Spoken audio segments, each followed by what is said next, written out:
website presented. Okay. Let's make it hideous. Yeah, so first of all, internet presence for you guys, in the modern era, internet presence means a few things.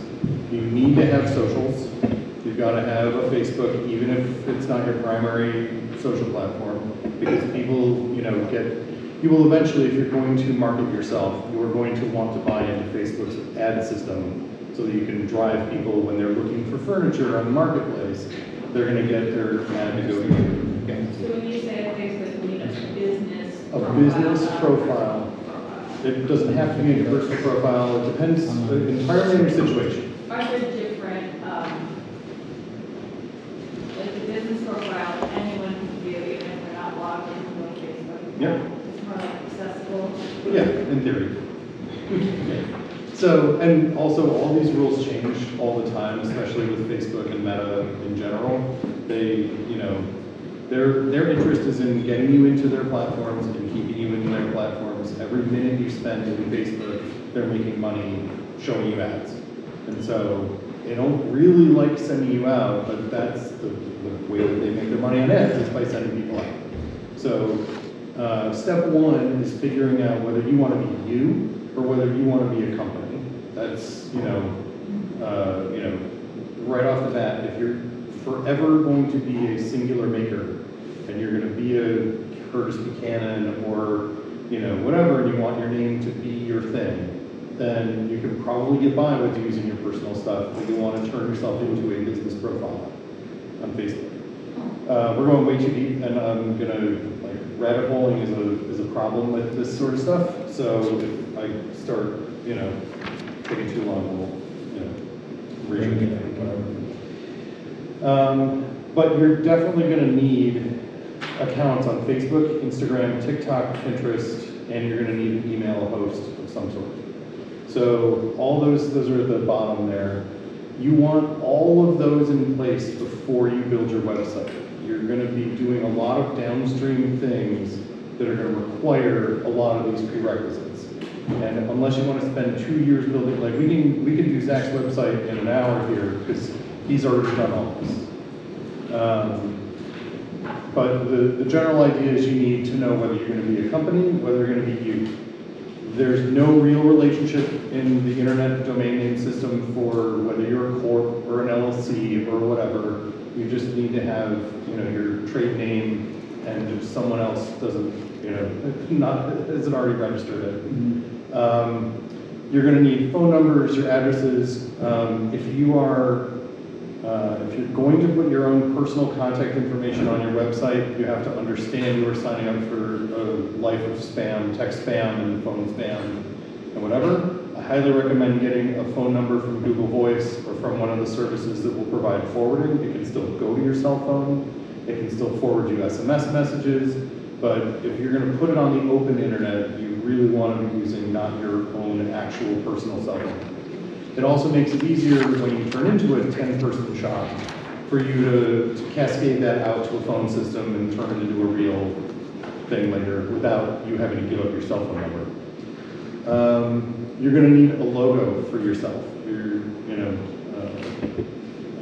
You need a scalable vector art logo, so something in Adobe Illustrator, PNG, something that when you stretch it, it doesn't get all pixelated and gross.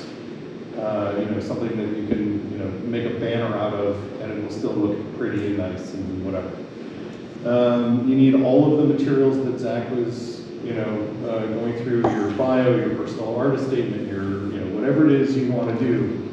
This is, your website is a statement to the outer, to the world as a whole about who you are and what you're doing. And it can be aspirational. It doesn't have to be about, exactly who you are and what you're doing right now or in the past. It can be about who you present yourself to be. The folks who came in from Ohio, Israel, and what's his name? The brother. Yeah, the brothers. They have a lathe that they run, that they turn those rustic stumps on, and they have shipping containers of logs. They don't make any of those chairs themselves, and you would never know that looking at their website, right? Your website doesn't have to be a a warts and all depiction of the reality of your current situation. And so think about that. Think that, when some random person down the street is looking for high-end furniture, you want to put your best foot forward. You want to make sure that they look at this as something that they can trust. Again, trust is, absolutely key in all dealings on the internet. One of the reasons you want a domain name is because, zackfelk@gmail.com isn't the same as zack@friendofurniture.com. When you randomly see someone's email address on the internet and you click on it, I can create Gmail accounts, 50 an hour, and we're seeing this now where AI bots are making, startup company, fake business pages and fake personas and seeing what sticks, and then selling those websites to people who actually want to have a woodworking business or photography business or whatever. You want to be a real legitimate, the domain name gives you legitimacy in a way that a Facebook or a simple TikTok or a simple singular Instagram profile does not do. Yeah. And then if you have a custom email, it's like $5 a month or something, right? So we'll get into that. Just about anyone who's going to host your email is charging money. It's a very expensive business to be in, and so yes, you're going to if you want to do email with your own domain name, you're going to be paying for it. We'll get into some of that and what to look for. You want high quality photos. Again, best foot forward. You want well lit things, and you're going to both want pictures of your work and of other assets that you can put as site filler and visual filler on your website. My website right now is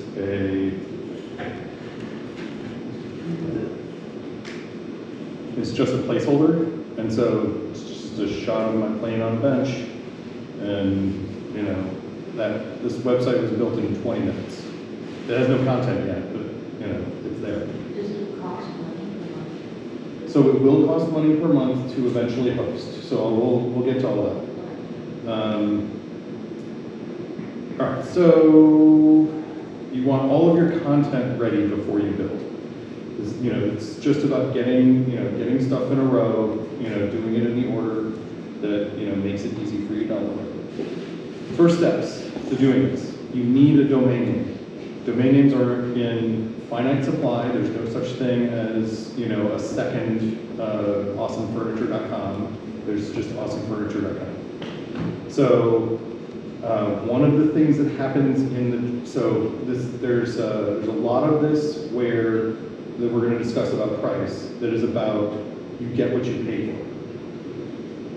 A domain name can be had as cheaply as $6 a year. A $6 a year domain registrar may not update their tables frequently. They may, they may engage in what I might call unethical business practices like domain front running, which is if you go search for friendofurniture.com at Namecheap or at one of those the low rent domain registrars, they sell their search material and search queries to companies that are known as domain front runners, and they will get that search. You search 5 times for the same thing. They will go and register that domain name before you've had a chance to complete your purchase process, and then they'll put it for sale for 10 times what they paid, the $12 and whatever, and now you're stuck. If when you're ready to buy your domain name, buy your domain name. Do not wait. And also just use a legitimate high-end name registrar when you're doing your searching. If you really want to save the money and get the $6 a year instead of the $16 a year domain, totally fine. But don't do the initial searching in the cheap services. Do the initial searching. So the company that actually runs DNS is called ICANN. It's a non-government organization. It's a public benefit corporation that was founded in the 90s. They're the ones who actually maintain the actual internet phone book. but they don't actually do any customer interaction. They don't do any, so all the registrars feed their data into ICANN. ICANN has a search tool that you can use to search the ICANN database, but they don't let you purchase. So, again, they're safe. You can basically ICANN, Squarespace, used to be Google domains, but they're not around anymore, or GoDaddy are kind of the ones that play legitimate above board, won't sell search data, won't get you in trouble. Once you have a domain name, do not let it lapse. If you're still using it, if you move on and you change your company name, and you're not getting emails to the old address and all of that, then you can let it go. But almost universally, if a website is used and has any sort of page stats where, like the internet as a whole knows how many people visit a random site in a year. If you've got 100 visitors a month, even just 100 visitors a month, a domain squatter will buy your lapsed domain name. So if you don't pay your annual fee, your domain goes back into the pool and can be bought again. Companies will buy them and then extort you to get them back. So pay your DNS bills on time. Next, you're going to need a mail, web, and other, all the ancillary things host. Pretty much the gold standard for this is Google Workspace, Google Workspace. It used to be called G Suite. And it's basically what you have is your Sam Buford domain name has a Google Workspace, and that's what we use for Classroom and all those other things. Google Workspace is, I think, right now like $6 per user per month. It's not completely inexpensive, but it's also a really great deal because they handle your spam BS. They handle, it's all hosted by Google. So when Gmail's working, it's working. The Gmail app on your phone or the mail app on your iPhone will, all seamlessly let all that stuff flow together. And then if you want to go really easy mode, you'll start at Squarespace. So Squarespace is a domain hoster. They are a web hoster. They're a web design tool. They are hooked up with Google. They're partnered with Google in a way that they automatically can create your G Suite setup, and everything just sort of, you just go click, click, click, click, click, put in credit card numbers where required, and you're done. You can do what we're about to do for less money. You will not do it in an afternoon. This is a you get what you pay for sort of a thing. Also, if anything goes wrong with your whole website, domain, etc., you have one tech support organization to deal with. You don't have to talk to Namecheap and find out why your DNS is not pointing to the right thing. And you can just one phone call to Squarespace. You're done. This is not an ad for Squarespace, but they're legitimately where you go. And we're going to build Zach's website shortly, but in the future, there's a couple really great sets of resources available. If you need a logo, you can go to Fiverr. Fiverr is basically a global community of freelance graphic designers and other design professionals. You can say, I need a logo for my woodworking business. I need, logos and stationery and corporate identity package with colors and whatever. And you can find 5,000 people look through their portfolios, and for $50 you can have a corporate identity thing done. And you'll get X number of revisions of I like this and I don't like that, or I want it to be simpler so I can cut it on a router, or whatever. You can get all that. When I went to the first guitar making school, they suggested Fiverr for a logo, and they said just pretty much tell them what the title is and say what you're thinking about, and you get all these. And I think I paid $8 and got 17 different choices. It was amazing. Yeah, if you just need like a quickie logo, it's amazing. And because that is done work for hire, you automatically own all the rights to it. You now own that logo.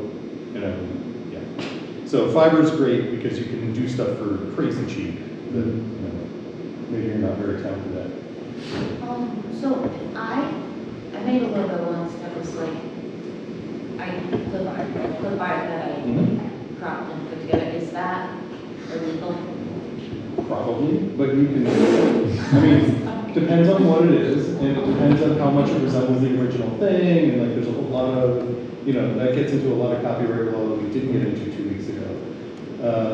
But what's fun about Fiverr is you can send them that and say, I want a logo like this, and for probably $10, someone will make you an original derivation of that, and they'll Probably probably. give you 5 options. And you'll get multiple options and whatever, it'll cost you $10. And then you don't have to ever worry about, the previous rights holders and all that. What about AI logos? AI, can you type use in? AI to generate your logo? And then you copyright what they made? What they, That stuff's murky. Just about anything you're gonna get out of AI for a logo, you're probably, so number one. It's changed a little bit. So number one, the AI generators generate raster images. They generate, pixels. They don't generate vectors. So no matter what you do, even if you get the coolest, most beautiful thing you always wanted, you're gonna need to get an artist to turn it into a drawing from being a picture. Does everyone understand the difference between like raster and vector? I know you do. no, I don't know. Okay. When you take a picture with a camera, like anytime you see, a photograph on a computer, it's represented by pixels. Those pixels are, recorded like X, on an XY grid and with a color value. Sure. Yeah. So you get an XY grid with a color value. So every pixel gets a color assigned to it, and that is that is known as a raster. The problem with rasters is that there's only so many pixels.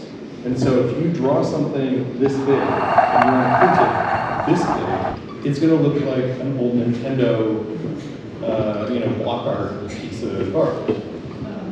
Vector drawings are done by describing the visual components you see. There will be, if you read the low-level file format, it would say, there's a square with this line thickness, and this color, and this fill color, and these rounded edges, and whatever, and it's centered at this location, and it's whatever. And when you stretch those out in the computer follows the directions of what to draw, not this pixel is this pixel is this pixel is this. And so you use vector drawings. It's like Adobe Illustrator is a vector-based art package. Anything you do with the CNC is done in vectors because you're telling the machine, make this sweeping cut from this place to this place. And when you scale things and make it bigger or smaller, it just makes a smaller version of that art from place to place. And so you never have jagged edges, you never have, well, unless you put them in with vectors. But it all comes out looking smooth. Really important for graphic work, for logos specifically. And in theory, also most vector formats, you can change the text in, like text is stored as text represented this way, like in an arc with a whatever. And so you can change the text and it changes the content of the picture. And so, when you're buying a logo from someone and you decide, you used to have it say established 1999, and you want to, you want to reestablish yourself, or you decide that's hokey and no one needs that on their logo anymore. You can just, rip it out, and you don't have to do retouching like you do with photos. All right. When you have an established website, yeah. I don't understand what that is. Okay, so on the left is like pixels. So basically, pixels are a grid format. So if you were to make that bigger or smaller, the pixels don't really change in size. So no matter what, if you have a very small pixelated image, it's going to look rough. Whereas a vector, or really sort of what Jeff is saying, points, it basically are a set of instructions that label different points in space, and then the computer draws lines to connect those points to create shapes. So if you make it smaller, they put points in the appropriate places and draw that out, so it's always sharp. That's why, like fonts on computers, if you make them bigger or smaller, they're always sharp because they're being redrawn as Fonts vectors. themselves are Vector format, exactly. It's actually kind of a really brilliant idea of how vectors work, but they don't work for photographs because they don't work for very textured items. They work Yeah, you very can't. well for logos. Yeah, I mean, a photograph needs to be rastered because, you're making, millions and millions and millions of pixels. And if you try to represent, you can represent those in vector art, but it said, the vector art file will say, this particular thing is going to be, you'll get the same results, basically, if you store a photo in a raster format. So this is a pretty quick example of, the one on the right, and the one on the left, at normal size, look the same. But as soon as you start to blow them up, the raster starts to show you the fuzzy edges, that you're, if you had really, if you put the one on the right under a magnifying glass, it would come out looking like that. And so if you made a poster of your logo, it would look like, like 80s Nintendo pixel form. So go vector. That's a nice art style. So for artwork, like drawings, artwork, logos, always you want, if you're dealing with an artist or a creative person creating stuff for you, or if you're doing it yourself, always keep the original vector files. And always demand those from people that you hire. They're just the most useful for that type of data. We discussed Linktree. Linktree is a free service. You've probably all seen it if you're Instagram users. Instagram does not allow, and TikTok don't allow you to link out of their platforms directly. But like on Instagram, for example, you get a single website address on your profile that you can click. Linktree lets you make a little placeholder website, a baby website that basically says, this is Zach's. These are links to reach Zach, to inquire about a piece, to visit his website, to hit him up on Instagram. This is his email address, etc. And that way you have a singular short URL that you can give to people, and they can, you can use that to fan it into all your different profiles and websites and even pages within a website. You would create that domain name on Linktree? You create the URL. It's using Linktree's domain. It's not, so it's link.tree or whatever is their domain name. But then the thing that follows after that, the stub or the various names for what after the .com portion of the URL is.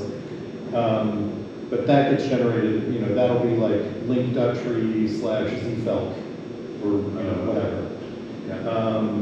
Now, I personally think, so Linktree's free, and it's very lo-fi, and it doesn't look great. If you're building your own website, you can build your own landing page with, a fan out to all your other interesting stuff. So, you don't really have to use Linktree unless, like, Linktree is just kind of the standard in Instagram. It's kind of like Craigslist. It looks super lo-fi. It's very functional, but, once you have built your website and you're getting traffic, you are likely going to want to figure out how to promote it. If you're just doing pure commission work and you're not looking, to promote yourself to the open world, you're just worried about, word of mouth as your marketing method, you don't have to worry about search engine optimization or any of that. However, if you want to start driving traffic by saying, you can tell Facebook, so Google and Facebook actually make their money doing this. They make their money by allowing you to say, I want to run ads on urban housewives feeds between between the age of 41 and 46, and searching for country, or shabby chic, whatever, or searching for modern custom tables, and the more specific you get with the ad placement, the higher your click-through rate will be, and the higher, you're basically trying to make your ads as niche as possible that describe exactly the kind of customer you want.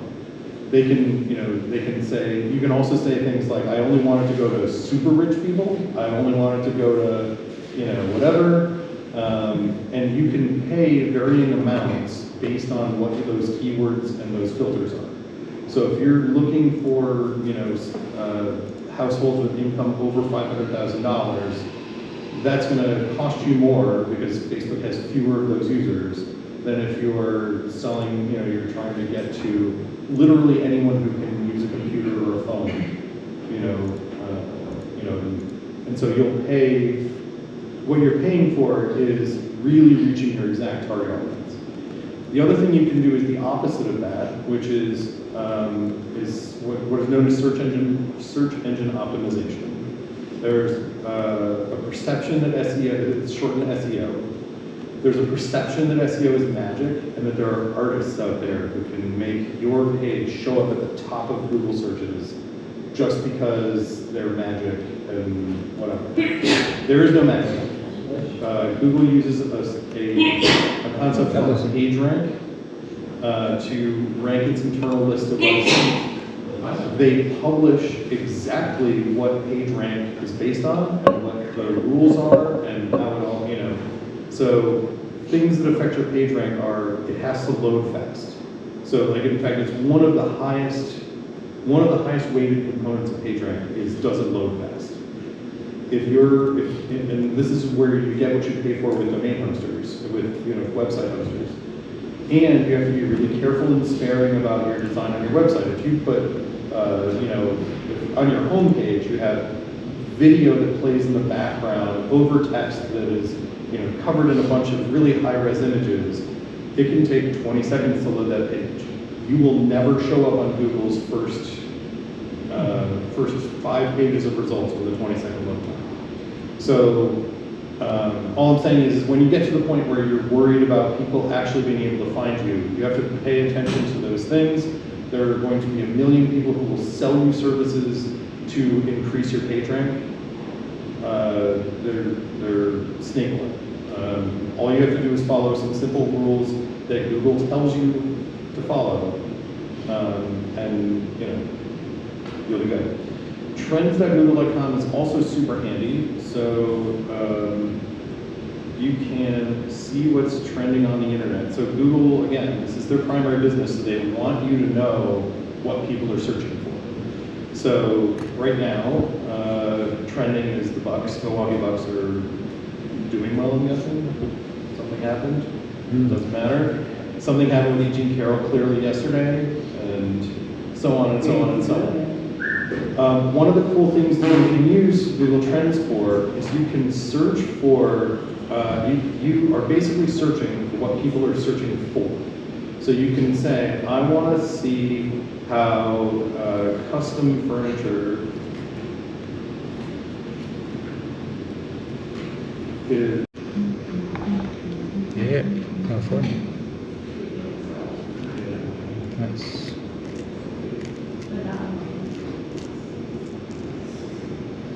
So people don't search for names right out of school, but they search for Sanford Woodworking Institute. What's the Florida? We'll give Center for Furniture Craftsmanship.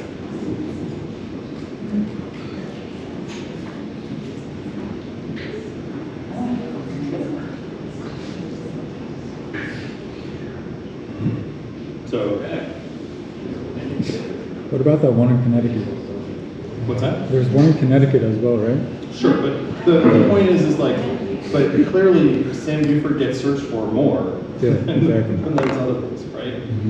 And where do they get those searches from? Guess what? It's Michigan. That's where we are. What if we look up something like, Fine Woodworking Magazine or something, and can you see who, like, I don't know, is that how you use this?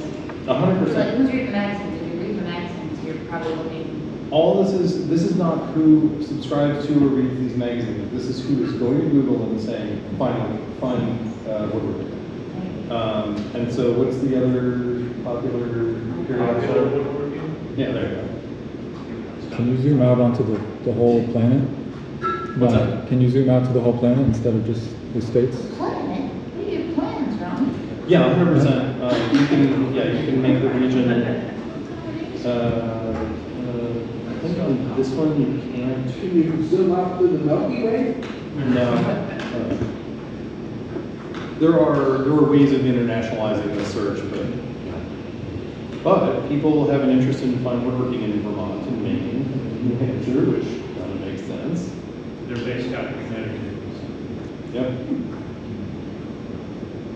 And then popular woodworking, search for in Texas, Illinois, and California. Like that's where it's more, it's showing you which one is more popular in which state on these two drawings. Yeah, Google Trends is, you could spend years there. All right, so that's the quick and dirty. Anybody have questions so far on like the process for how you get set up and ready to go? Yeah. So what if I search for a website that's already taken, like something simple like furniture.com, or Yeah. how do I get, so let's say it's probably super expensive, but if I want to buy a domain name, how do you get in touch with who? Yeah, so that's harder than it used to be. Most domain name registrars will allow for privacy services now, which basically, so when you sign up for a domain name, you will turn on what is known as Whois privacy. Whois is an internet service, I think, run by ICANN. So, so in an ICANN lookup, for example, this is my domain name right now. I registered this through Squarespace, and what you'll notice is that there's no, basically, it used to be that the internet domain service would tell you who's the administrator, who actually did the registration, and who's the technical point of contact for this domain.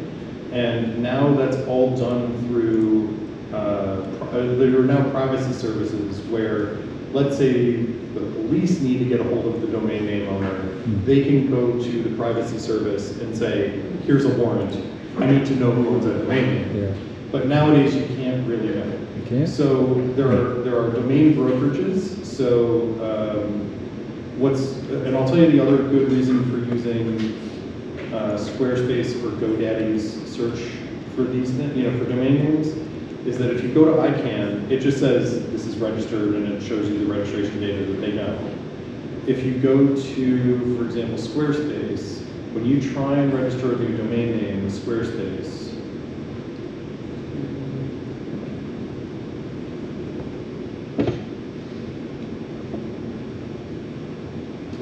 so in my dashboard, I can say I want to create a website that's going to be, doesn't really matter what it is. Just click on this. We'll get to this when we do Zack's.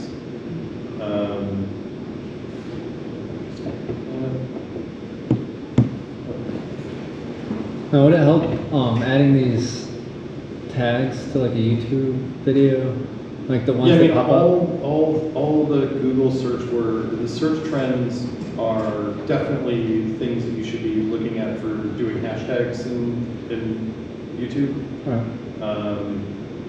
So yeah, and YouTube has their own trend engine also, so you can get to that through their.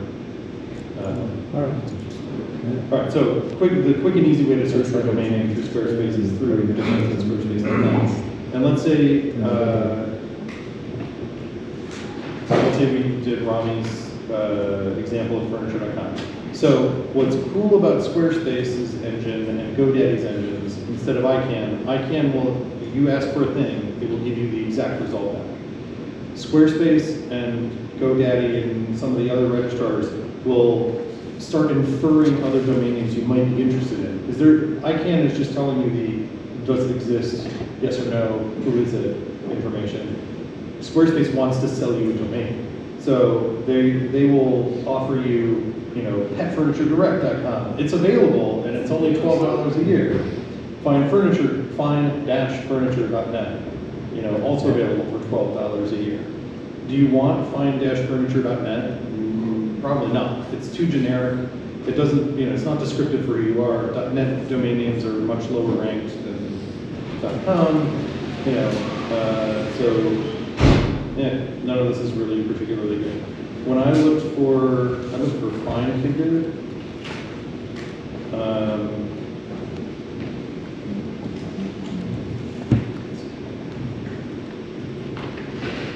Anybody have a project name that they're working on, or what you call yourself? Table. As a Table. Can you do table.com? What's that? Table.com. So, I mean, I wouldn't go for like. Yeah, no, just you don't want a generic name. I love Right. lamp.com. That's my last name. Sure. So can you just type in Racine, RAC? That's a So- good last name. I mean, So Hotel Racine. Look at this. It's a bit of a call. So you'll see that like their suggestion engine even includes things like leet speaking versions of the name. So RACIN3.com. This is Okay, the peak in Italy. Villa Racine is, you know, potential, right? How about Maison This Racine? changes from Right? few days. So, My background. and also I'll point out that .com.net.org are the original three, what are known as top-level domains, so .net.com.org. And it used to be that there were rules that, you know, to have a .net, you had to be involved in internet network traffic passing, like you had to be an ISP, or somewhere related to the internet's infrastructure. To be .org, you didn't have to be a nonprofit or a public benefit corporation to get a .org, and so, but it sort of had that connotation. Oh, and I forgot .mil, obviously, was the very first TLD. And obviously to have a .mil address, you have to be a military branch. But, you know, .gov is there. The original top-level domains are really still where the traffic goes. But they democratize top-level domain creation. And so there are companies that made .fish, .market, .recipes, everything. You will typically pay way more money for those because there's a whole set of infrastructure that runs that's not ICANN. So ICANN, again, is that original phone book, you know, on the internet. And, you know, for them to actually operate a domain for a year costs about $5. And so, you know, a domain reseller can get by selling one for $6 and they make $1. You know, these other top-level domains that have sprouted now, you know, they're all going to be in the $50, $60, $80 a year because they are not only selling a domain name, they had to build out the directory servers that do all that, and you know, they have to be a baby version of ICANN in order to provide the services. So they get expensive. What I'm not seeing that I normally see, Rami, the reason I'm here searching for this is that frequently, if I have a domain name that, like, let's say I built a website 5 years ago and I'm still paying the registration fees, I can tell a domain service, I'm willing to let go of this for $120, or I'm willing to let go of this for $500. And the way that works is you pay the person that owns it the $500 to have the right to then register it with the internet. So you'll pay $500 to obtain it, and then you pay the $12 a year to renew it every year. It can be a really good option. There are a lot of good domain names that are out there that someone wants like $1,000 for. And it sounds like a lot of money when you can get a crappy one for $12, but it's just like real estate, location, location, location. There's only one.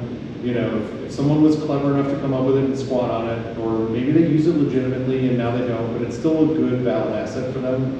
You know, $1,000 in the grand scheme of opening your business, you know, maybe a lot right now, but, you know, there's lots and lots of historical data that shows that, like, someone will start with no domain name, their business, build their business up really big, and then go, oh, I actually want to buy, so Barnes & Noble bought books.com. Yeah. And they paid, an astronomical amount for it because the person who sold it knew who they were selling it, right? I sold Lutz.com. I registered Lutz.com a million, in the late 90s, and back when it didn't even cost per year. You just had to get a notary public to sign paper and physically ship paper to ICANN. And I sold it 7 or 8 years ago for the cost of a house.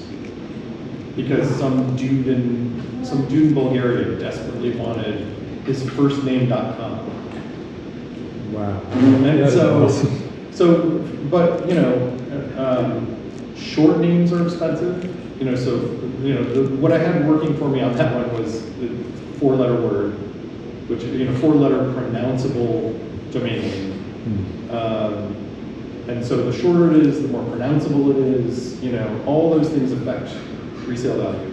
And Lutz happens to be a weirdly popular name in Germanic and Slavic countries. And so there's Lutz Heavy Industries in Germany and this and that and whatever. Bob Lutz, the chairman of Chrysler, was a Lutz. His family tried to buy it from me, year after year after year with insultingly low dollar amounts. Anyway, bottom line is, if someone else already has your domain name, it's totally possible to get it from them. They're not going to give it to you for free. Right. Yeah. A buddy of mine years ago bought CombatAircraft.com and Combat Aircraft Magazine, Combat Aircraft Journal, all these combat aircraft people kept trying to buy it off him. He hasn't sold it yet. Yeah, famous. Cool. He could have made a lot more money back in the day. Yeah, one famous story from the beginning of the internet was Harley Davidson kind of went, this is a fad, we shouldn't bother. What, who could buy, this is internet thing, whatever, it's a fad. A guy bought it and built a website for his daughter's pet hamster named Harley Davidson. Now, if you register a domain name that is a registered trademark, there are processes in place that allow for a corporation or the rightful owner to come and reclaim the domain. They can go to ICANN and say, this is a clear violation of my trademark, give it to me, and ICANN will give it to you. They went through that process with Harley Davidson, but ICANN ruled that because he wasn't using it for commercial purposes, it was literally just to check out my daughter's hamster named Harley Davidson, that it was not trademark infringement. And they settled out of court eventually for over $2 million and a nice new fat boy for the dad and a college fund for the kid. It's a great, everyone loves that hamster in that household.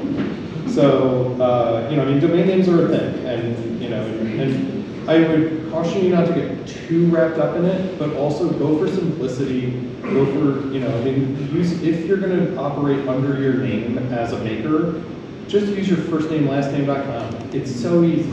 If you're lucky enough that your last name is weird and obscure, chances are not obscure enough to not have been registered already. But you could do, Racine Furniture or Racine Studio or, whatever. There's lots of opportunity for, making it unique, but also not making it, Carolyn Racine Fine Art Studio Furniture.com. Right? No one's typing that. So when you come up with a name, it sounds to me like what you're saying, if I have it correctly, is you want something that is both highly unique, small, and also something that possibly describes you, or not even that. Can be. There's tons of examples of people who operate websites with wild, nonsensical names that have nothing to do with what they do. XYZZY.org. There's plenty of opportunity for you to do whatever you really want, but. So I guess my question is, I apologize because you're on the spot. I think you do upholstery, is that right? Something along those lines. So if she was coming up with a name for her company, Put upholstery in it, don't put upholstery in it. I mean, it depends on if you want to limit yourself to doing that. So for the work that I do, will work on various types of projects. I don't like to pigeonhole myself into just cabinetry or just, whatever. And so I went with a studio name, so like on my web, so the domain is figuredform.com. And when you get to my website, it's Figured Form Studio. And so you still have to deal with whether you're going to register your trademark, with whatever that is. But you don't need figuredformstudio.com. You want the shortest possible form that, and that way if you decide, if you start with, carolinsupholstery.com, and then it turns out that you really love doing rattan more than you like doing, or what's the woven, Cane? yeah, if you want to do cane, that Carolyn's Caning would have been a way better name for your eventual business. If it's,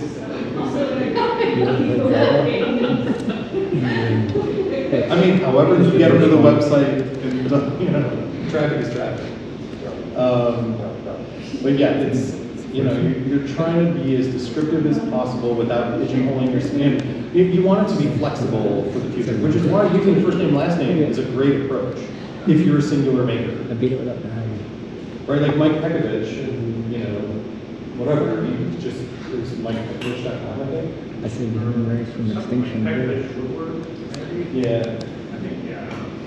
but. I mean, how many people have the name Pekovich? So, I mean, he's kind of got himself in a good place Lucky now. dude, But, yeah. so I can I share mine? So I have a, thing I call mine Climb Cut Woodcraft. Climb cut? Yes, and the logo's funky, because I'm very primate oriented as a human being. Well, the .org is available. Climb-cut.com is available. Or do and then, because then I was thinking Climb Cut Woodcrafts, and then I could also do, that's if I'm selling cutting boards and farm equipment. Climb Cut Woodworking, furniture, Climb Cut Wood Repair, So I would, those are all so related that I would still build a single website and have sections of the website for those various endeavors, right? Like you're a many hats woodworking studio that does custom furniture and some cabinetry work and whatever, right? But I love the name Climb Cut as a woodworking business. Well, that happened because when I went to school, I accidentally put a piece of wood on a shaper that was climb cutting without the feed rollers, and it launched a piece of wood 90 miles an hour across the class. Horrified everybody, almost hurt people, and I was like, whoa. So that's what that is. That's a reclamation of that. Well, yeah, I'd like we can get into your own personal branding later, but I'd like the word climb in your name is a cool, getting better all the time, and, right? All that. You're inspired. Anyway, so bottom line is, find yourself a domain name. Make sure that you can also defend the use of that as a trademark. Mm-hmm. Do not, if we find out by searching in Google that there is another Climb Cut Furniture, and they're, a multinational corporation that you didn't know about, you might not, you may want to reconsider, going for that, because they could, in theory, bring ICANN down on you and say, just trying to steal our, $78 million cabinet making business's website traffic or whatever. It's really unlikely that those things happen, but we just want to, you're a Google search away from preventing it. So you guys know. What's the ICANN website? ICANN, ICANN. But what's the after? Who is? Huh?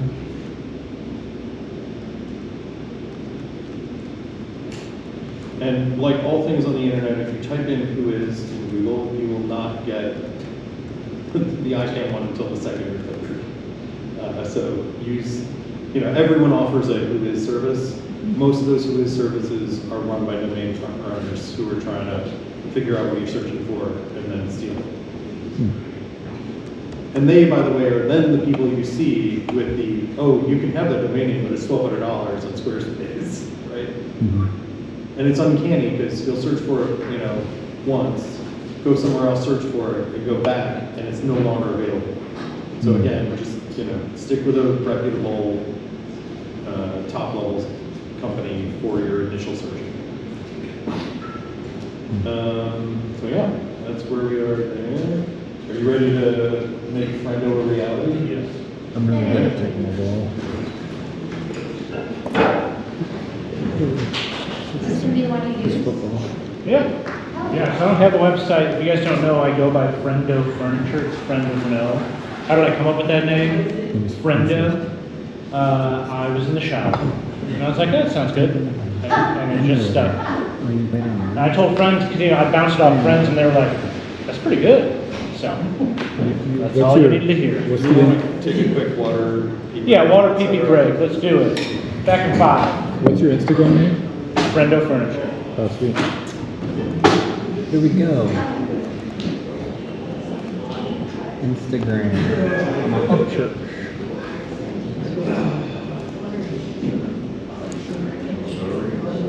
Yeah. Someone like this. You want this? I'll eat the salmon. There you go. Okay. You come back. Well, the point is building. Yeah. Here he is, Friendo Furniture.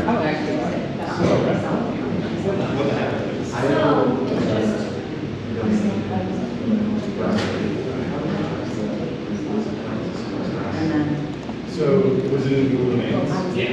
You're not, because they are making it unbelievably seamless. Google handed over their domain service to Squarespace. I can walk it. There's a migration.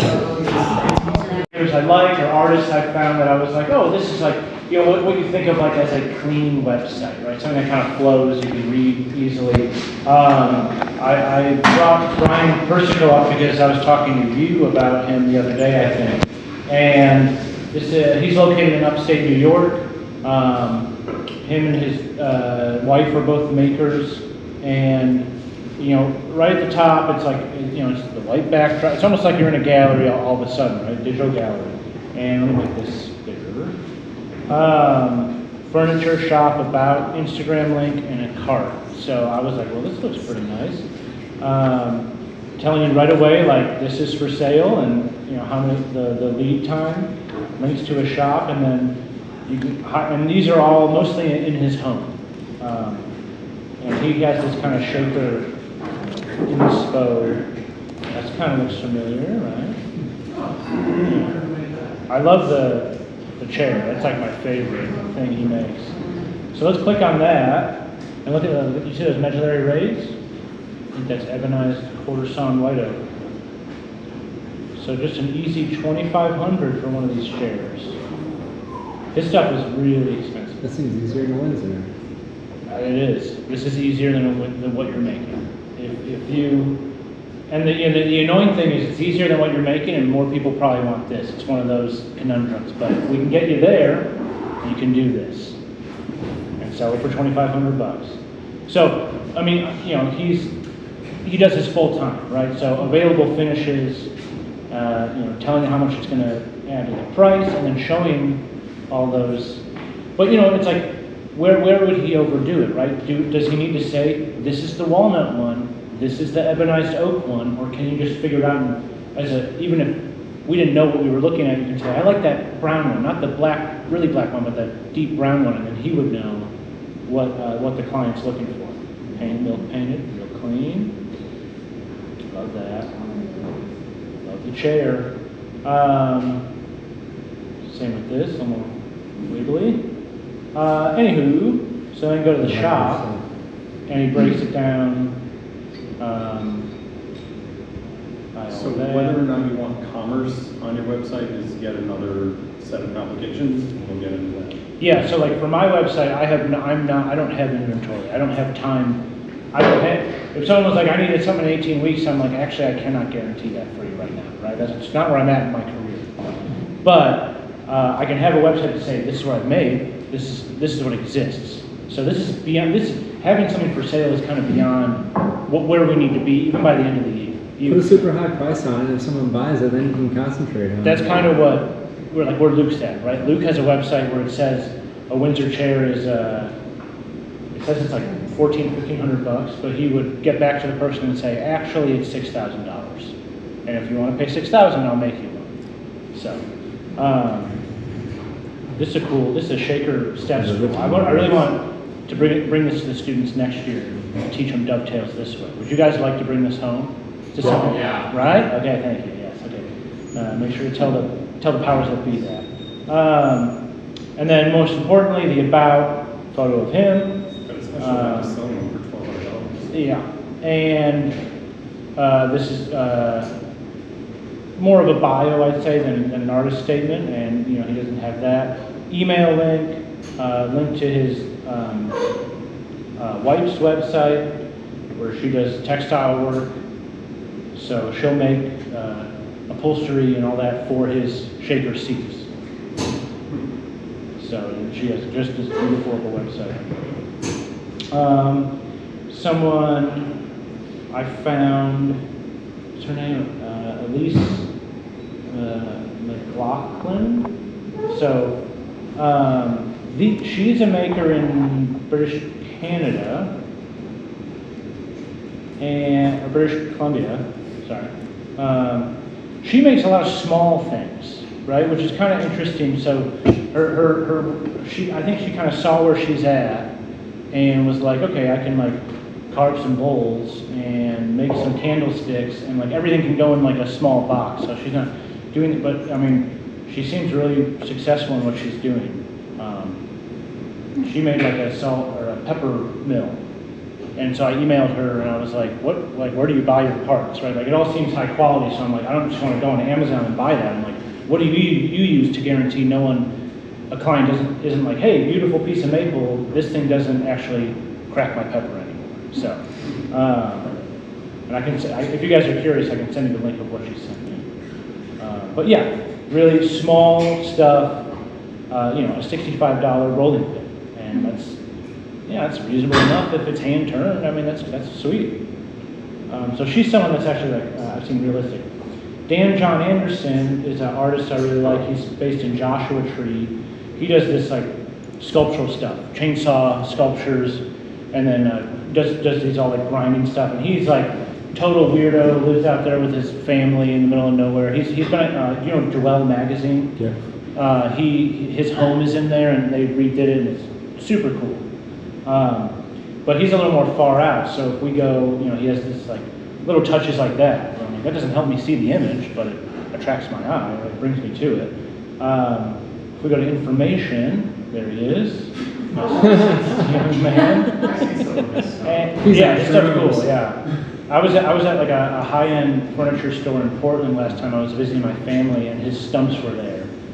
And I was like, "How much for the Dan John Anderson?" She's like, "You know?" And I'm like, "Yes, I know who he is." And she's like, $7,700 to $8,000. I was like, "Whoa, okay, thank you." Can I touch it? Touch. But he found his thing, right? He's doing it, and you can see the bow ties and the inlays, like, so he's keeping it all from cracking. But we got bio, we got artist statement right there.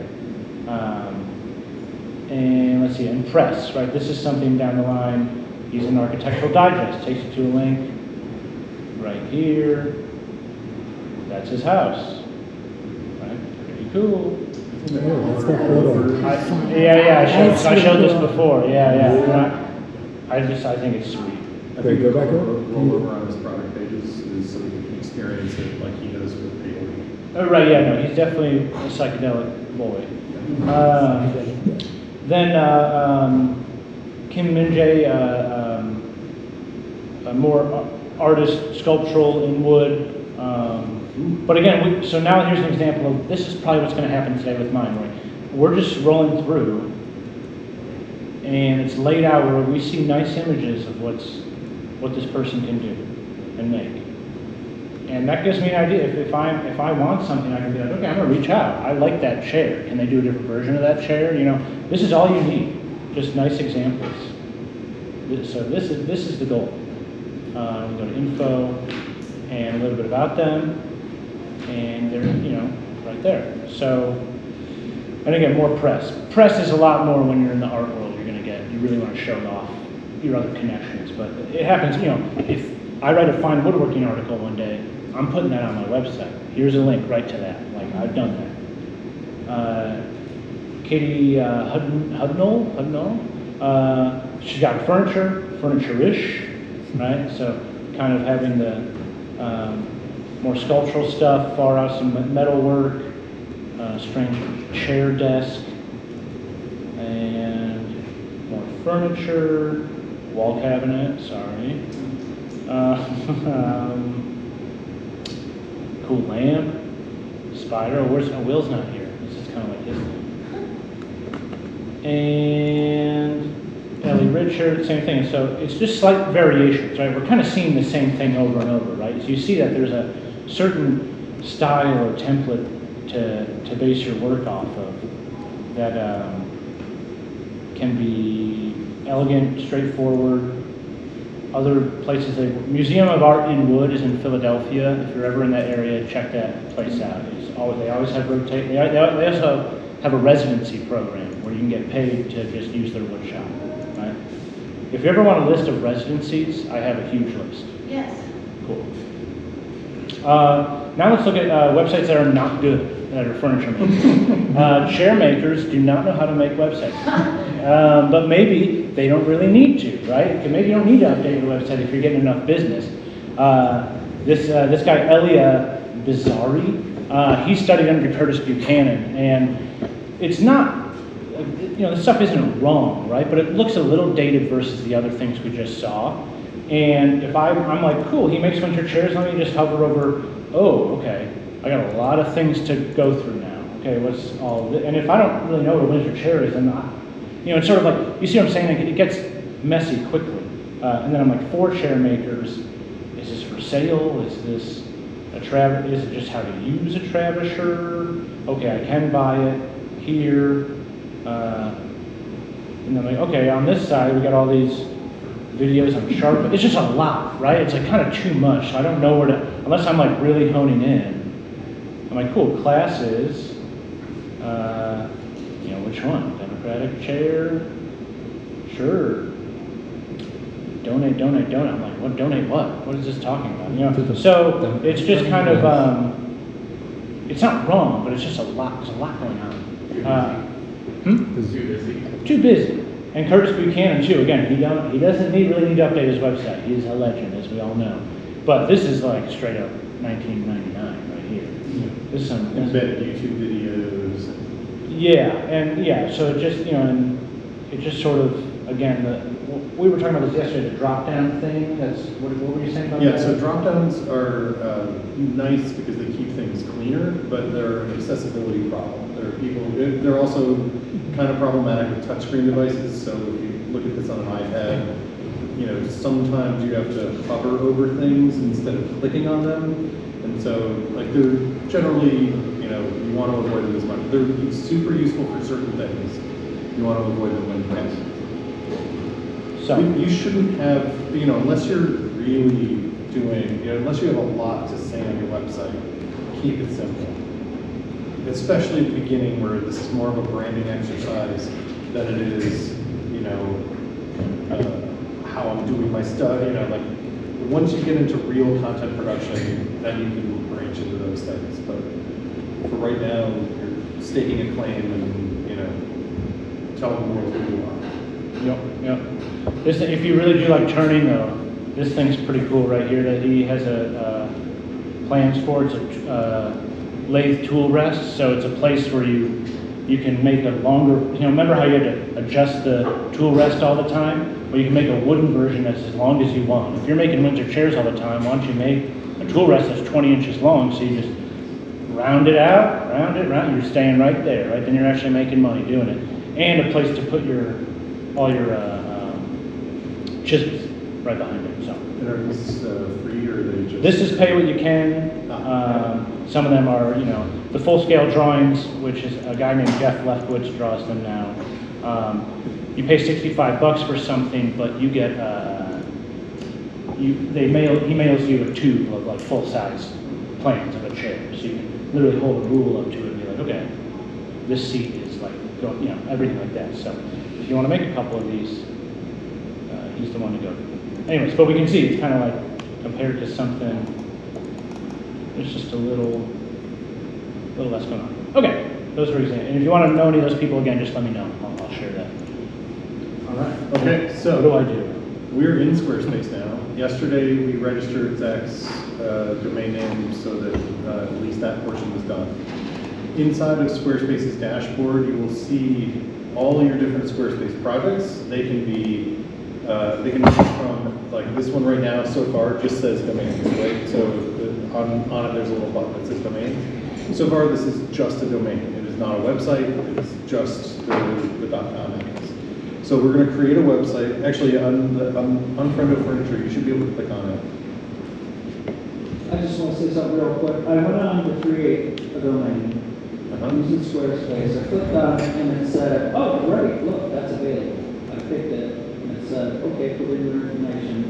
And then when you got down to pay, it says it's $12 a year for the first year, and it's $20 a year after that, because we give you an $8 discount, blah, blah, blah. Do they all do that? Yeah, pretty much. And raise it at the end. Realistically, for Squarespace, the $20 a year is pretty much the value you're getting. I mean, they are giving you a discount. So getting started through this whole process, there's a number of things that you're going to have to pay for. There's no such thing as a free domain name. It just doesn't exist. There are cheap domain names, but you get what you pay for. You get hosted on people's slower servers that affects your Google page rank, et cetera, et cetera, et cetera. Someone like Squarespace, you're paying for their robust infrastructure. You're not going to try and hit a Squarespace page and have it go, like our domain services are down. That doesn't, Squarespace is large enough that isn't a thing. And on this, when you go through this thing, it'll say powered by Squarespace on the bottom of your site. At the moment, it would if you have a free Squarespace page. When you pay for Squarespace, you can remove all their branding. Yes. A few years ago, I made a website, and it was a few years ago I made a website through WordPress, and it was free if you kept the .wordpress.com. Yeah. But you pay to be just .com. Right. So you'll see that when we go through this. Actually, if you want, I'm going to prepare my mouse so that I can co-drive with you. If you go to Bluetooth. You're good at computers. Yes, he is. I've done most of this twice. Yeah, you're talking to me?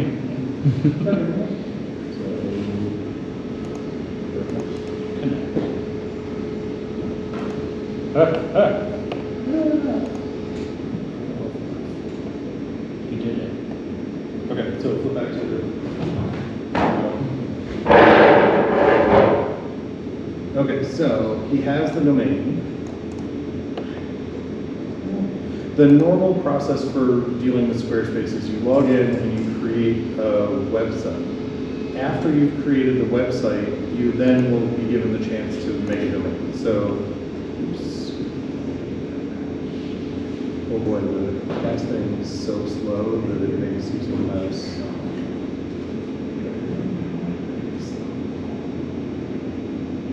I'm going to stand in front of it. Yeah, look at this stuff. Okay.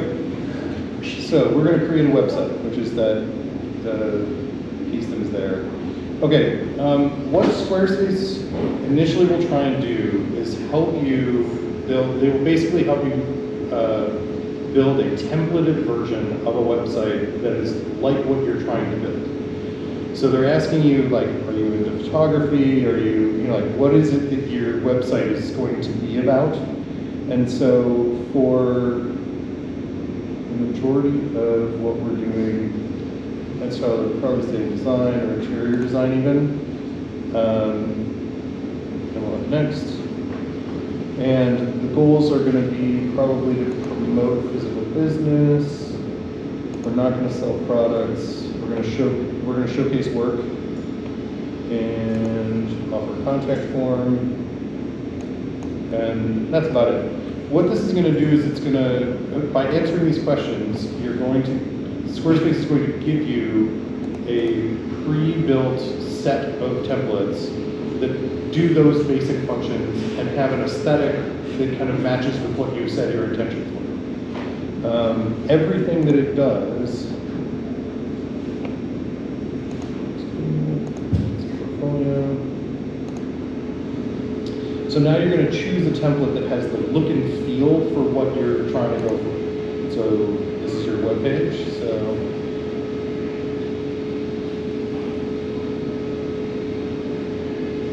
You know, one of those white ones, stuff. yeah. Yep. What do you guys think?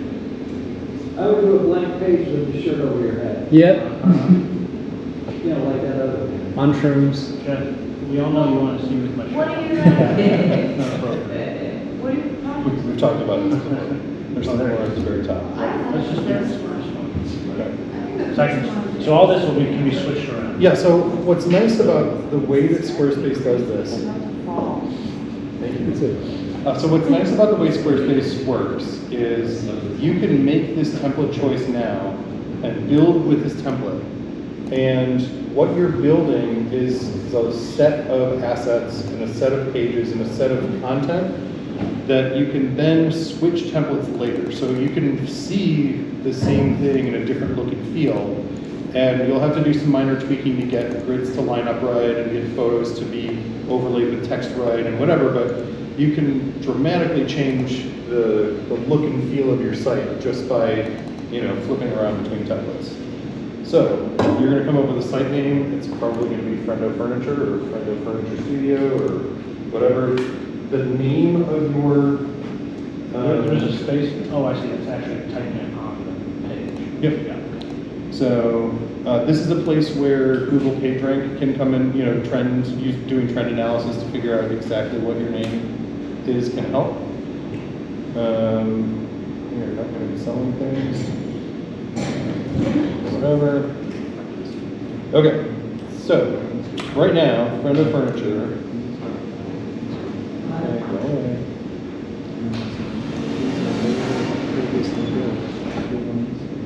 All right, so here we are. This is the primary editing interface of Squarespace. The stuff you see on the left are things that relate to what you're seeing in the right. So this is that primary navigation. If you want to play with the website and make modifications, edit it in any way, you click on website and you get the website editing tools. If you're, if eventually you do commerce things and you want to sell product and you need to manage your inventory and whatever, that gets handled in selling. Marketing is about integration with Google, integration with Pinterest. One of the things in furniture design especially is you definitely want to have Pinterest ad pins.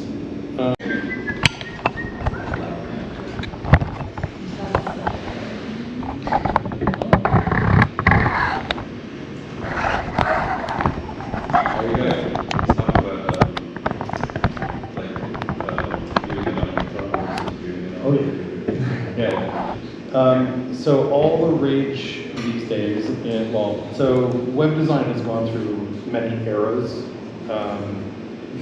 We started off with everyone handwriting HTML code in Windows Notepad or VI, and as the web has progressed, the majority of web traffic these days is almost the majority of web traffic is on mobile. People are using their phones. They're not sitting in a computer. Even like on an iPad, that's still using the mobile version of a website. And so Squarespace lets you manage the desktop version and the mobile version separately, but all the content flows from one to the other. So if you delete something in the desktop version, it gets deleted from the mobile version. But on a normal desktop screen, this is what this looks like.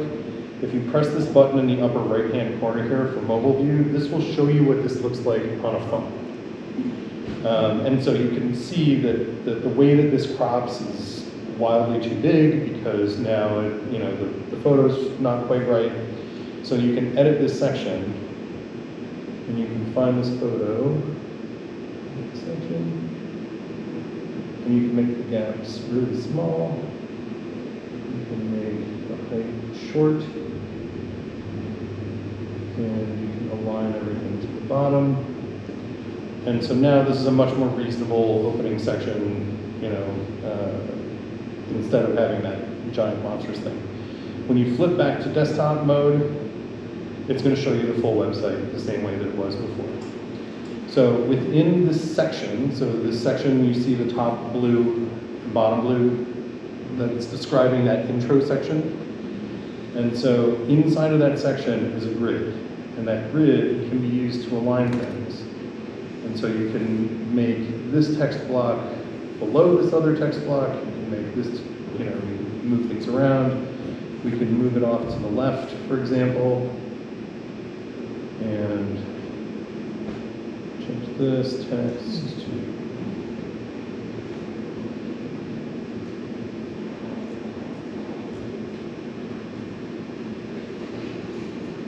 again, flip back to the mobile version. So none of those changes on the grid translated, so now I'm going to move this down here, this here. On the portable, on the mobile version, I probably want that text moved off to the side. Oh gosh.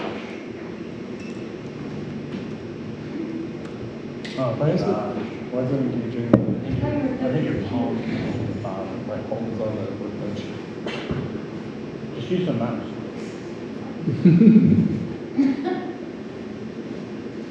Is that your garage? That's my garage, yeah. And that's just. And so again, I've moved those text blocks around inside of that section. Again, this is on the mobile version, and so if I go back to the desktop version, it's still the same way it was. But if I were now to make this Friendo cool furniture and flip back to mobile, it updates. So the content is the same, but the layout design changes between desktop and mobile. So we're going to save this because now it's cool. And we can make new pages. So we're just going to add a page, and we can start with a blank page. And this will be commission work.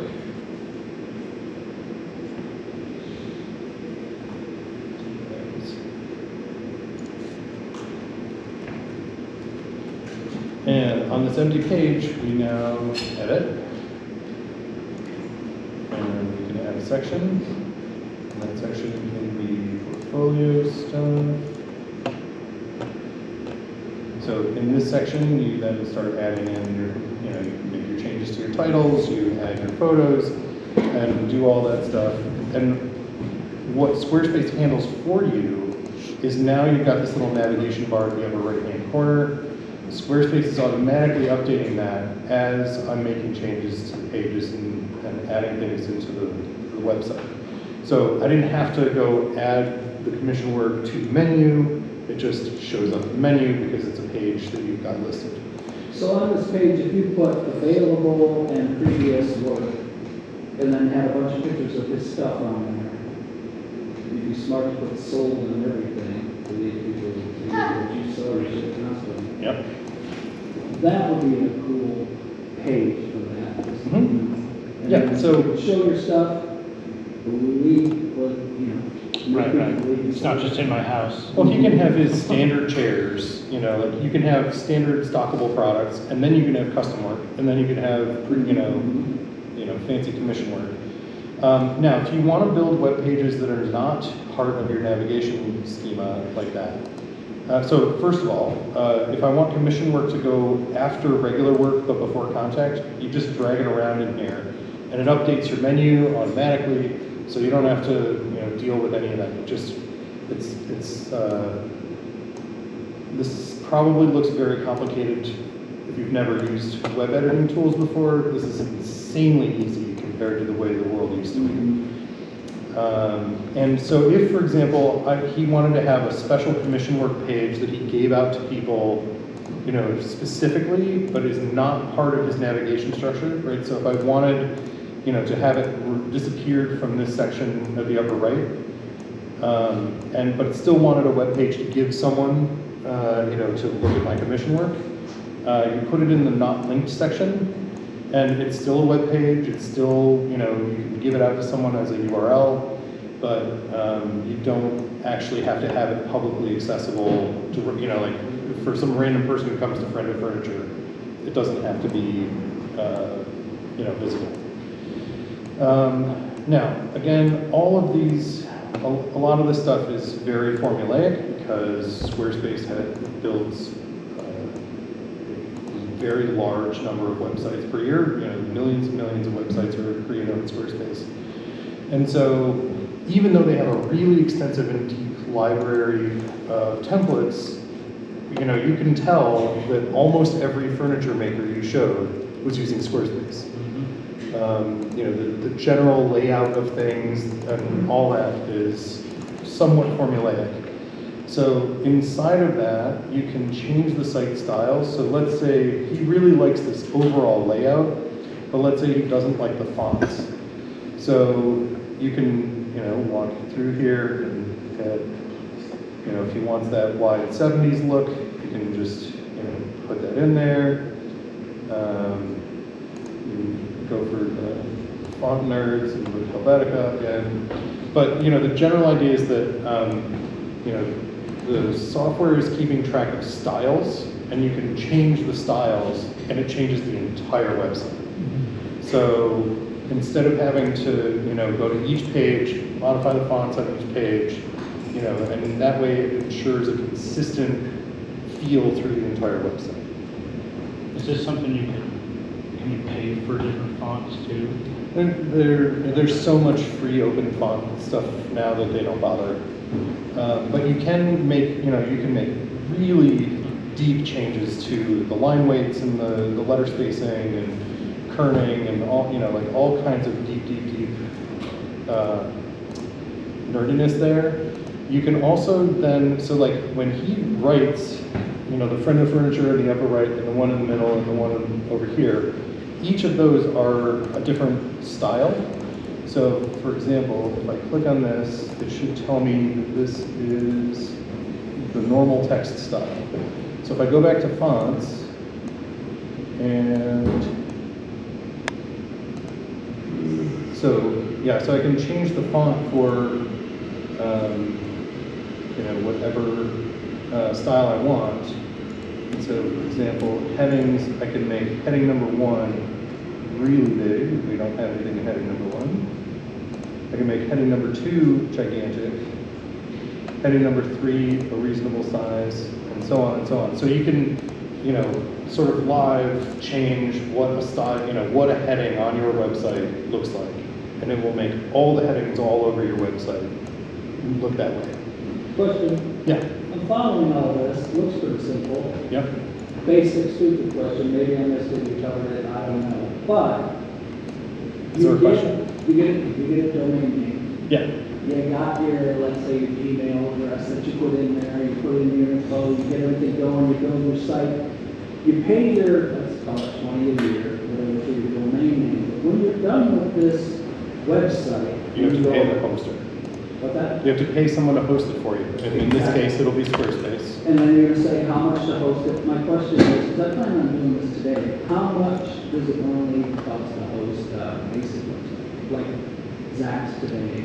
Yeah, so Yeah, how much? this is a great question because we're about to do, we can do that right now. Mhm. So let's say that this is now the world's greatest website. Yeah, of course. This is going to win Webbies. This is like, Come up at the top of everybody's search. right, yeah, exactly. So You better throw a kitchen on there will be no kittens. A kitten in a bikini. Who's hiding it? There will be no kittens. All right. Well, the best friend otter. So here we're back at his, back at the dashboard in Squarespace. And in settings, there should be, Okay, so if you were setting this up for the first time, what you'll notice is that right now this is set to private. So he's got this, completely private. And domain. Okay, so if you guys were to put this long web address into a browser right now, and he didn't have it on private, you would get that web page. Yeah, the best web page ever. Yes. So buying the domain name is what makes those two things link together. And so now we're going to link it to Friend of Furniture, because right now this is a website and a domain in Squarespace, and what we're about to do is point one to the other. Friend of Furniture.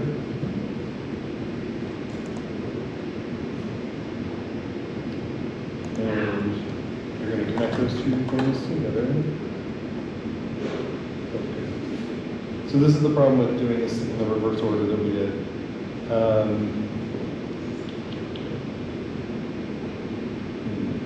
All right, well, let's at least get to it.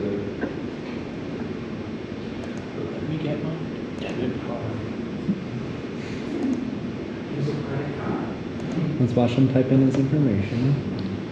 Okay, so when you start with Squarespace, you can do all of this and design everything.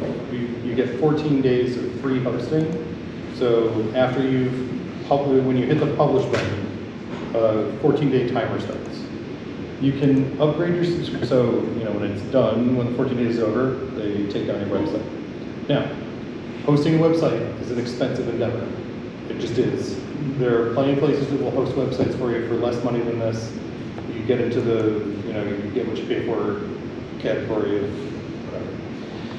whatever. When you're looking at the cost here, the tiers that they offer come with different features. So their lowest tier is $16 a month, and it basically includes, so they will give you $20 for the domain name. Basically, the domain name is free if you sign up for a website plan. Okay. At least for the first year. After this first year, you have to pay the $20. They'll automatically handle SSL security. We didn't cover that. You want that. You need that at this point. Right now, Google and Chrome and Apple and Safari have both turned on SSL full-time, which means that if your website is not SSL secure, every time someone goes to it, you get a warning message that says this site is insecure. And you don't want to have that in between you and your users. Because most people will just go, never mind. Both of them include video hosting and all the bits and pieces that they normally have. Customer service, metrics. So contributors means you can, like Zach can make me a contributor to his website, and I can log in with my credentials. Like his website will show up in my dashboard, and that way both of us can, be screwing around with the site at the same time or whatever. So it basically means that you can have collaborators. And usually you'd have like your web design person or your PR person or whatever as a secondary contributor. Most people don't, that doesn't really matter for most people, especially if you're using if you set up Squarespace with my Squarespace account at gmail.com, then you just hand out the password to that person that you're working with, or, whatever. So all the different options are fine for that. Even the cheapest one is 2 contributors per group. However, the big upgrade to business is that you get G Suite or Google Workspace included in your website hosting fee.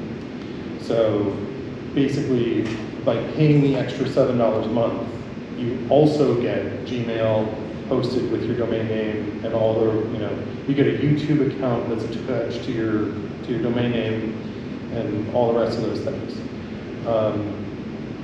You also, this has just changed recently. It used to be that if you wanted to actually sell stuff, you had to be on one of the commerce plans. They now will let you do basic commerce and gift cards and customer accounts and things like that. on this, what they call the business tier. And so if you just want to do some basic commerce, instead of having to pay a constant, higher amount, you just, it's now included in the business. The way that these things work is that over time, more and more of these check marks move toward the left. Squarespace is not the only game in town, and so they work in a competitive landscape, and they really can't afford to let everyone else have all the tick boxes on the lower tiers. So they, like I said, even having any integrated commerce in this is a brand new thing for the business tier. It didn't used to be included. Am I reading this right? It says transaction fee for physical products and services, and they'll charge you 3% of business, but if you go with the $27 a month one, charge you 0. Yes. So if you just basically you sell $230 worth of stuff a month, it pays for itself to go to the $27. yeah, unless you're not selling much at all, and you sell digital plans for your workbench, and you know what I mean, like and also if you're selling this category out the digital stuff. I'm sorry. Fees for I can't read the For courses, memberships, and Yeah, so that's basically like, I want to run my own Patreon from my own website. Or I want to run my own, like a subscription service to my blog or whatever. So realistically, something is still considered a physical product. So let me untangle a little bit. You can sell stuff on your website without having any of these commerce features.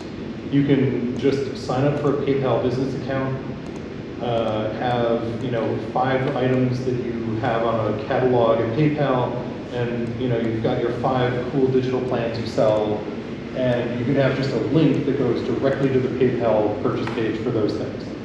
So you don't need these commerce features to do some amount of selling stuff and whatever. And so realistically, if you're using this and you're making $1,000 a month, you're happy to pay the 27 instead of the 23, and the transaction. But this basically lets you get credit card processing in your name for free. So like when people get their credit card statement, it doesn't say PayPal, it says friendofurniture.com and whatever. So like it's about tightness of integration and doing all that. The downside to this is then you're starting to manage your inventory in your website and things like that. And unless you're making hundreds of copies of a thing, it kind of doesn't make sense to go all that whole hog. You can also just say, if you want to buy one of these chairs for $500, send me an email. I'll send you a PayPal request. If you're doing onesie-twosie piecework, you don't need commerce features. Like in Zach's website, he would have under contact, contact me, let's start a conversation, and he would sell a piece like that. Yeah, absolutely. And not do anything. Yes, and Squarespace isn't being squirrely about this. They offer genuine, there is value there if you are, if you make, If you're selling 100 boards a day. if Noah starts producing holdfasts for $150 a piece and he can make 4 a week, then he can post them to his website, stick them, have the inventory managed by the website so that he doesn't have to worry about, does he have enough in stock or, whatever. It'll say it's out of stock when, yeah, and all that stuff. It's all just a matter of how much you want to roll up into the Squarespace ecosystem. So yeah, at some point, this is great and it's wonderful, but you outgrow this, right? Like Apple doesn't use Squarespace, but those are what we call good problems, right? If the limits of these features are your problem, it's because you're doing well enough that that's not a problem, right? Anyway, bottom line is for anyone in this class, my recommendation would be the $23 a month. That's what I use. It automatically includes all the Google stuff. Like it's it's all in one place, and you're done. Let's see.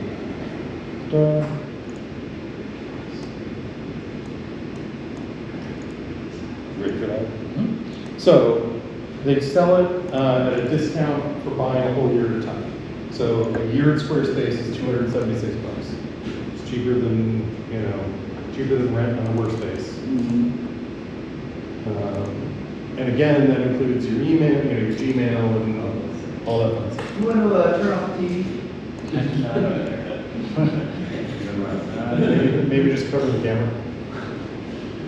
Oh, yeah. I can edit that out. Yeah, don't send it. Or you don't have to edit it out if it's not in there. in the Yeah, first place. Hold on, let me pause it. We got Domains and email. To the left. It will now offer to set up your Google Workspace and do that for free. Yeah, so use the domain IM. Because you are now a owner of the domain. Congratulations. Thank you, Robin. Jeff, where are you? You're supposed to clap.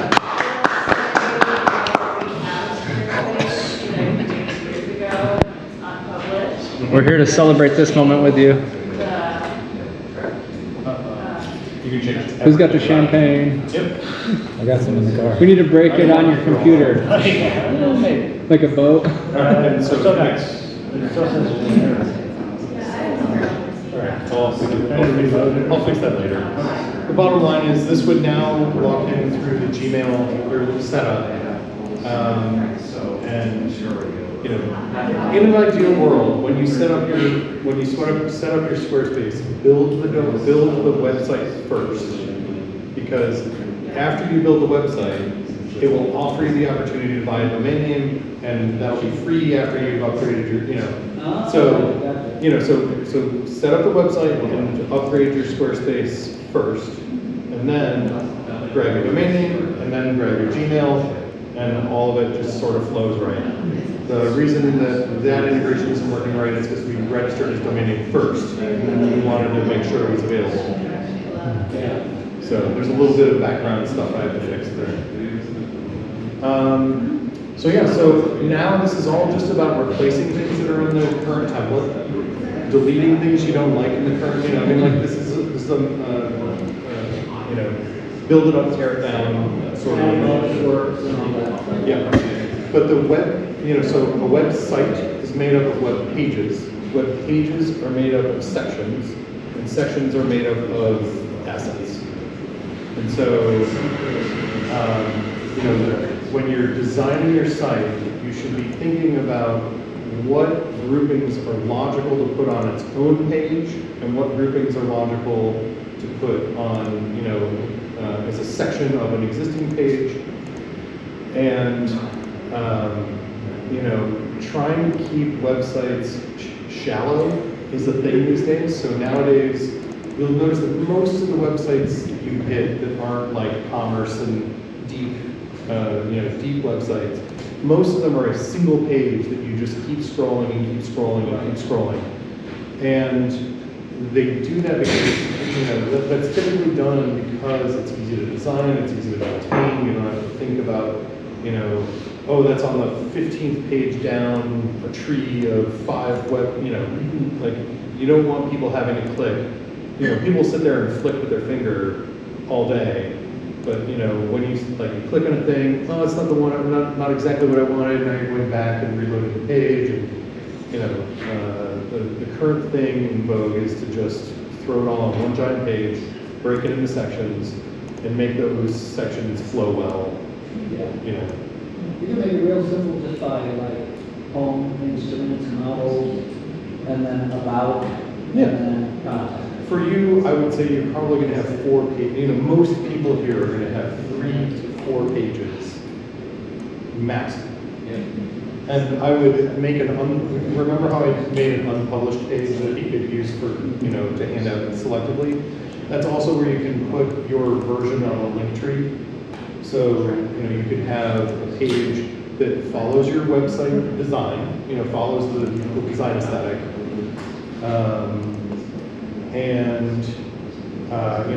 When you go to it, it's, jeffssweetguitars.com/linktree.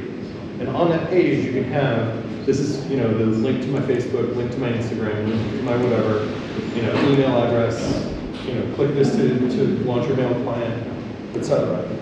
And that way you can still have a singular link that you give to Instagram, for example, on your profile page, but it lets people see all of your online presence stuff. You don't ever have to have a phone number. You just say contact me via this. You don't have to have a phone number. It is something that affects your Google PageRank. The legitimacy of your business is something that Google weighs, and they figure it out based on the address you're using, the physical address you post. Like, if you post no physical address and no phone number, it is unlikely that Google will promote your site, off the PageRank, because who are you, at some point Google needs to know if you registered with a bullshit name. They know whether, they know enough about you to figure out how much they can trust what's on your webpage. And so that boosts your search ranking. If you put a P.O. box, an unlisted P.O. box as your address, they can't verify that. They're not gonna. It's done. Ta-da!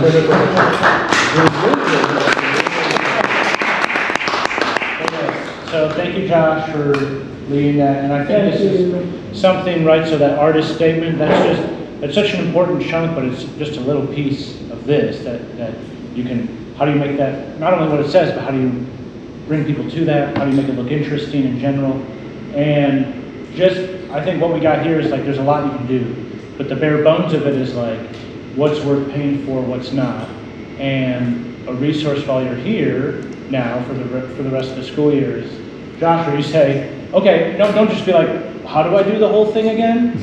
Go to Squarespace, start it, and start getting it built, and be okay, why isn't this image uploading? There might be a sizing issue, things like that, where you're okay, you're going to run into a little technical stuff like that all the time, right? But just start building on your own. It's just for you, right? Just save it and keep it private. Yeah. And when you're really ready, then and as long as you create your website on Squarespace and don't try and publish it, you can leave it sitting there for years. It will cost you nothing. You can own it and get it ready to go and publish it. Wait, what?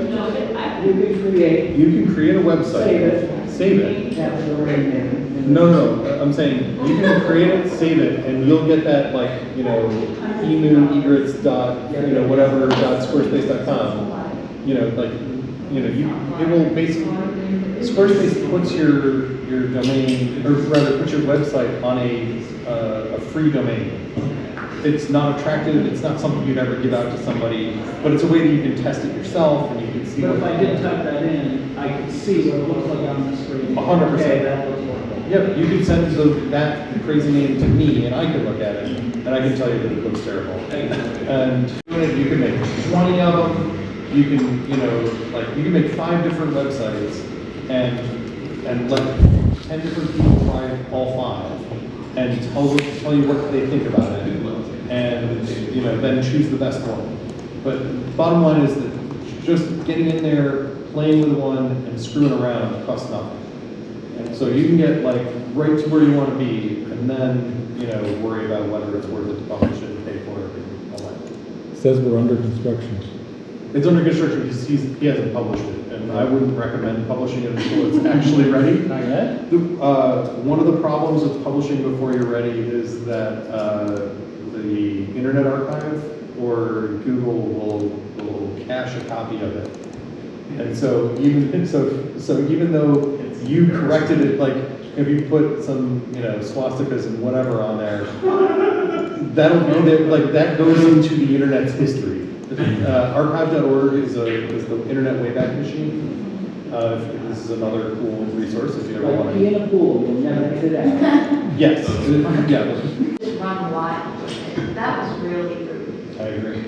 I heard what happened. I heard that. No, actually, I realized I thought I've been paying hundreds of dollars for the last 8 years, but I've been paying $20 a year for the last 8 years. Okay, because I've been doing the same thing with Shopify and I need to stop. Anyway, my finances are. Are you just on auto renewing for your domain, or? I've been sitting on carolynmcene.com. It's available to purchase today. Wants it, but I'm about to buy it. to use it. Sure, yeah. So you already have it in it. Get I it, have Jeff. it made. Yeah. I don't have. Sell it back If to that's her. what you want to use going forward. I don't know what I want, so. Typical. Well, the good news is if you want Carolyn Racine, you don't have to pay someone else for it. No, I know. So that's good. Yes, which is a physical book that we used to use to find phone numbers. I know what it is. Yeah. It used to be free and actual physical. Yes, like it used to be free and it was like half a log. But yeah, so I built a you free really only have to do website that back in the day on so you create a new website, pages.prodigy.net. drop in your content, and then when you're ready to publish it, and then you tell what It's you gone transfer now. to make WordPress. Pages.prodigy. It's gone now. So it's really simple, and you know, and you can both tell WordPress to point to the Squarespace website, or you can tell WordPress, I don't want you to hold my domain anymore, and you can move the registration. Like, there's two ways you can do it. Yeah. You can, I want to move to the- but if you're getting away from WordPress, you want to get all the way away from WordPress, probably, right? Like, it doesn't make sense to have multiple people involved when we don't have to. Any other questions? Yes? Mr. Jason, how it handles images, does it optimize images size-wise? I'm sorry? Does it optimize images size-wise and for you, or is that something You can control that. They do a good amount of very sane optimization. They also will let you, if you want to put a 50 megapixel, snapshot of something in there, they will allow you to place it, and they will allow you to have it set as, full res. It does hurt your page rankings to have embedded pictures that are like that. So that's usually when you have like a thumbnail that's low res and you have a download link for the full res or something like that. Whatever. Or are you talking about like things that are inline in the page? Yeah, I'm talking about the images that are on your website in general, like, say you have detailed shots or you have a portfolio, that the image size will add up if you're not sending these JPEGs, Yeah, so they're primarily going to rely on you to do your own optimizing. they're not going to cut it down to a small size for you, or, I believe you can ask them to, but that's not the default.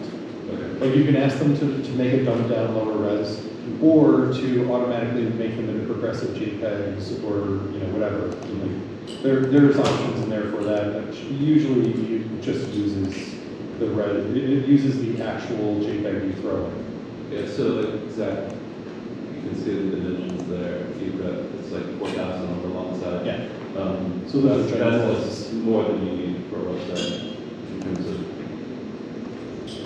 Unless you want people to zoom in and get a really clear. I mean, it's 6,000 would be enough. yeah. Yeah. But that's when you get into the optimization bits. And the speed of loading of the website. Yeah. And they do have tools for that. Like, in Squarespace, once you're built and once you're up and everything's the way you want it, they have tools that will review your site and say, hey, you've got a bunch of crazy big images that you're showing at 1 inch by 1 inch. Maybe you want me to, compress those for you so that it's not loading the full thing. So, to the earlier point of raster versus vector size. Sure. Yeah. Oh, nice shot of your kid. Yeah. All right, so then this is just endless. What's the death by? Yeah, then it's as far as you want. I just didn't change the name. One died like last men visit Amazonia? What'd they die of? Crushed pelvises. Yes! Oh, thank you, Lord in heaven. After lengthy Femputations, I, Femputer, have decided the fate of the men. Femputer sentences them to death! By Snoo-Snoo! Yeah! What are you, gay? That's what it's called. Good name. It's awesome. Death by Simpson. All right, everyone, let's get ice cream. Yay! Ice cream. Sounds like Yeah, I saw that. to celebrate his new webpage. All right, any other questions? All Thank good? you again, Josh. Thank you again.